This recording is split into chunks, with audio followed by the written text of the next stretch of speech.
eto na nga, magjowa na nga ba? Magjowa moment. Kim Chiu, todo hagod sa legs ni Paolo Avellino na talaga namang ikinakilig ng maraming netizen, lalo ng mga Kim Pao, dahil eto nakunan ang unguarded moment ng dalawa sa isang event kung saan parang itong si Paolo hindi siya masyadong sob doon sa napapanood niya, kaya napapailing siya at may reklamo. At ito naman si Kim, parang pinapakalma niya si Paolo na okay lang, walang problema, okay, kalmahan mo ang sarili mo. At ayon,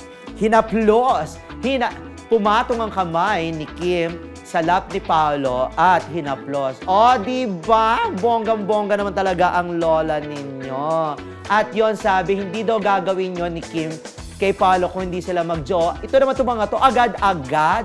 Huwag muna, hayaan nyo muna magkakilala. At sabi nga ganon, hindi daw, oo nga no, hindi pa raw buo si Paolo. Kaya, huwag muna. Bahala kung sila magkakatuloyan, bongga. At kung hindi naman, sige, tingnan natin, hayaan nyo muna silang i-enjoy ang kanilang pagiging love team. Dahil nasa promo stage pa naman ang pelikulang My Love Will Make You Disappear, natatawid pa to hanggang after Holy Week. At